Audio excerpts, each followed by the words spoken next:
சிறகடிக்க மாசி சீரியலில் வந்து பார்த்தீங்கன்னா ரோஹிணி கர்ப்பமாக இருக்கும் உண்மை கிறிஸுக்கு தெரிய வந்துள்ள நிலையில் அடுத்த பல அதிர்ச்சிகரமான சம்பவங்கள் அரங்கேறி இருக்கிறது. அதாவது ரோஹிணியை பற்றிய உண்மைகளை தெரிஞ்சு கொள்ளும் கிறிஸ் எனக்கு தம்பி பாப்பா வரப்போகிறதா என்று அப்படின்னு சொல்லி கேட்க ரோஹிணி அதிர்ச்சி அடைகிறார். இந்த விஷயத்தை கிறிஸிடம் ரோஹிணியின் அம்மா தான் கூறியிருப்பது தெரிய வருகிறது.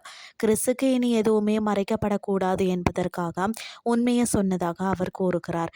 இதையடுத்து கிறிஸ் என்ன போல வந்து இந்த குழந்தைக்கும் அப்பா இருக்க மாட்டாரா என்று கேட்க ரோஹிணி சமாளித்து 2 குழந்தைகளுக்கும் மனோஜ் தான் அப்பா என்று கூறுகிறார். மேலும் மனோஜ் நல்லவர் என்று அவருக்கு ஆதரவாகவும் பேசுகிறார்.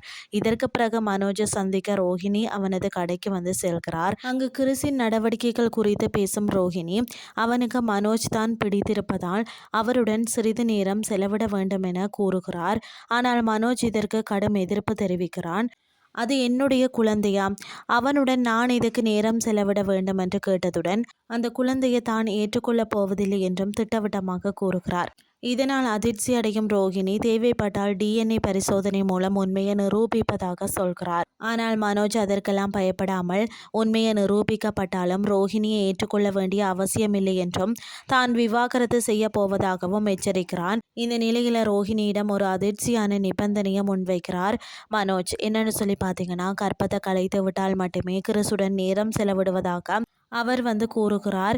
இதனால் வேறு வழியின்றி ரோஹிணியை முதல்ல கிறிஸுடன் நெருக்கமாக பழகி அவனை தன் பக்கம் திருப்ப வேண்டும் என முடிவு செய்கிறார். ஆனால் அவரது மனதில் வந்து ஓடும் திட்டம் இதை விட பெரிதாக இருக்கிறது. மனோஜிடம் பேசிவிட்டு சென்ற பிறகு ரோஹிணியின் மனதுக்குள்ள ஒரு பெரிய திட்டத்தை தீட்டுகிறார்.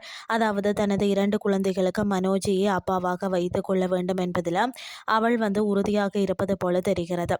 மறுபுறம் ரோஹிணியின் கற்பத்தை வந்து கலைக்க சம்மதித்து விட்டதாக நினைச்சு மகிழ்ச்சியுடன் தனது அம்மாவிடம் விஷயத்தை சொல்கிறார். ஆனால் ரோஹிணியின் உண்மையான எண்ணம் அவனுக்கு தெரியவில்லை. அடுத்து என்ன நடக்கப் போகிறதுன்னு சொல்லி பார்க்கலாம் பொறுத்திருந்து.